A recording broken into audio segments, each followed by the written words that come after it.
Hello everyone, and welcome back to Heavy Metallurgy. I am Jimmy from the Future Ruins YouTube channel. Today, I'm very happy to be bringing you my first ever album review for Heavy Metallurgy. So we're going to be taking a look at the long-awaited second album from Ahamkara, The Harrow of the Lost, which is set to be released on April 25th, 2025 on Bindrune Recordings.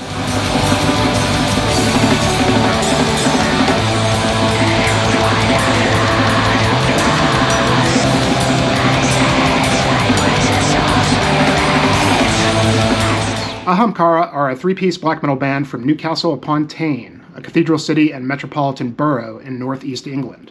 However, with new addition Austin Lunn of Minnesota's Panopticon on drums, the band is now a multinational lineup.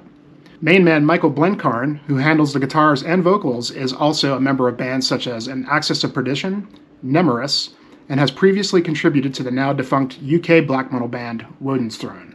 The lineup is rounded out with Alexandra Blenkarn-Durning on keyboards, who is also a member of the UK band Nemorous alongside with Michael. If you're into the Cascadian sound or bands like Wolves in the Throne Room, Panopticon, Emperor, Wodensthrone, Winterfilleth, and the like, you'll find much to enjoy with Ahamkara.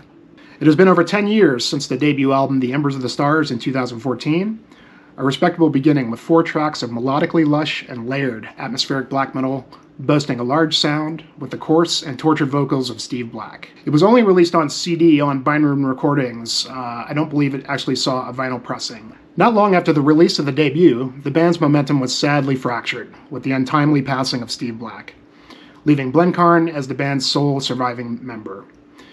Years passed by and many wondered if this would be a singular one-and-done album by a band that had a lot to offer.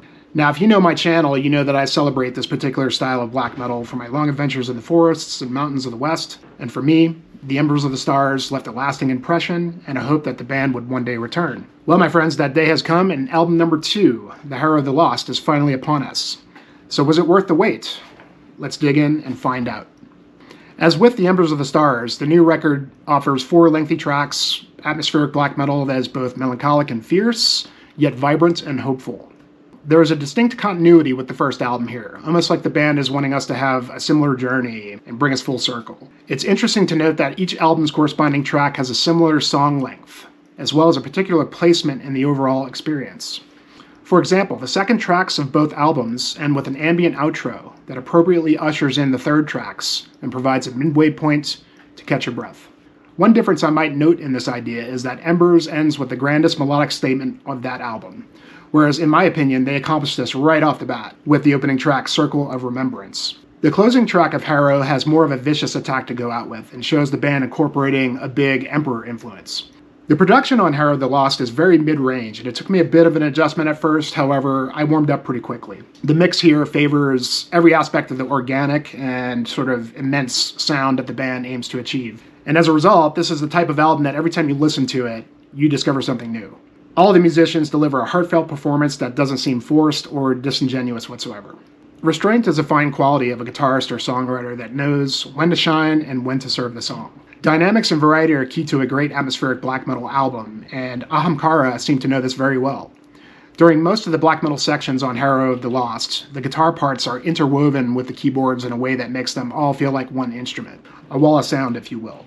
Oftentimes in black metal, the bass guitar tends to be buried, but the bass here is quite audible, and at times effectively departs from the guitars with a melodic counterpoint to the other instruments. It's really done well. I like how there's a big distinction between the bass lines and the guitars in a lot of, the more open melodic sections of these songs. It's only when we get to the soloing and clean sections where the guitars then sort of take the forefront. This is especially evidenced in the opening track, The Circle of Remembrance.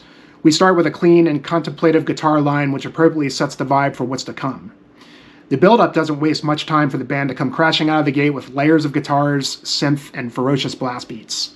The whole second half of this track is just sheer melodic bliss, from one section to the next. It's absolutely stunning.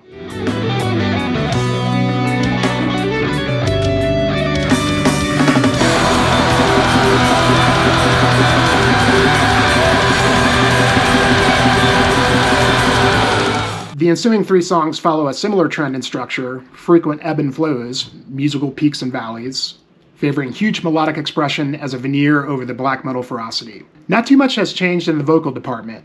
Michael's vocals are a little bit more restrained than what Steven provided 10 years ago, and luckily the vocal placement here isn't in your face and at the forefront, which can oftentimes take away from, the sort of layers of sound and instrumentation, which is most important to focus on as a whole in this style of music. Michael has assumed the vocal slot, and his performance feels very much like a homage to Steve. He manages to retain that quality while providing a fitting tribute to the loss of someone that was considered integral to the band's sound.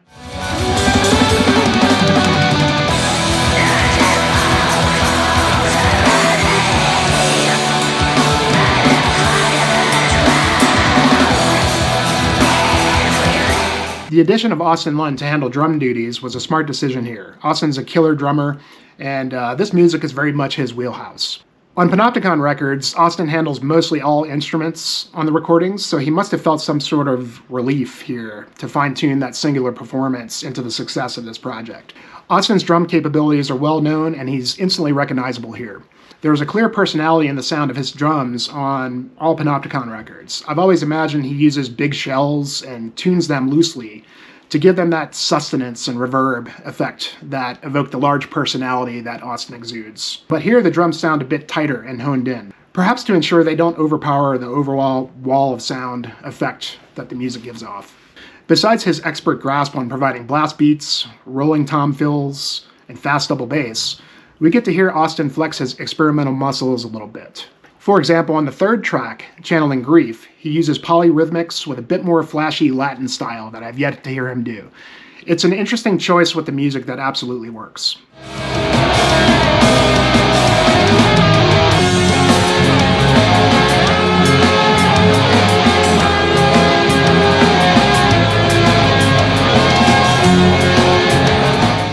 The keyboards are essential to the overall atmosphere that the music provides, and the band employs the instrument to that effect.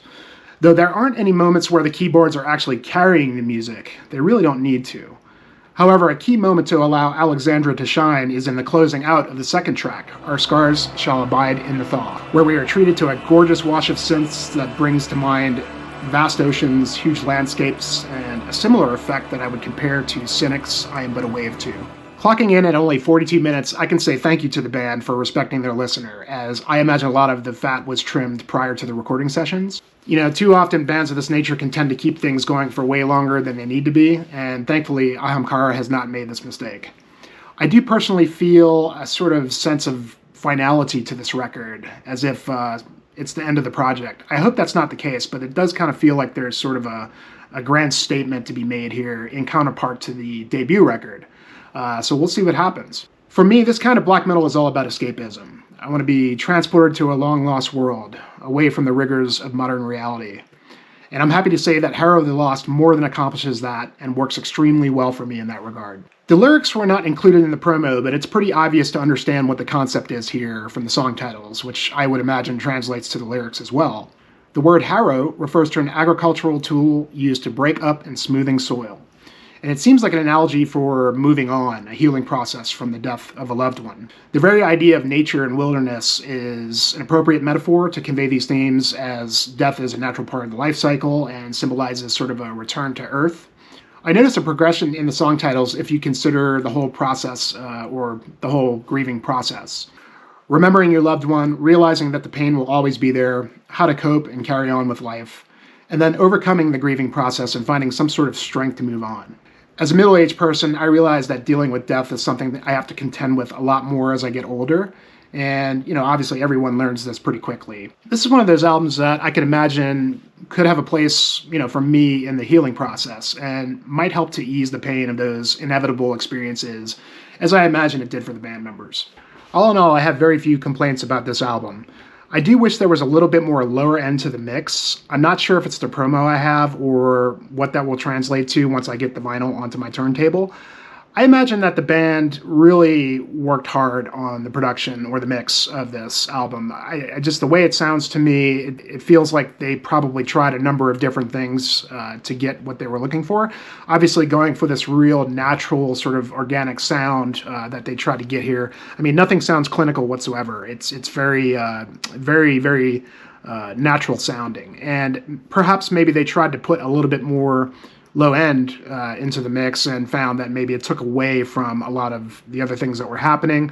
I don't know, I'm not sure, but I trust that they probably did the best that they could here. But still, it would be nice to just a little bit more on the lower end would be good. I'd also like to see a little bit more variation in the vocal department. I do appreciate that they tried to maintain the standard that they set vocally with the first album, but still, even if we're talking about clean vocals, which I think could work really great here and there, it doesn't have to be clean vocals.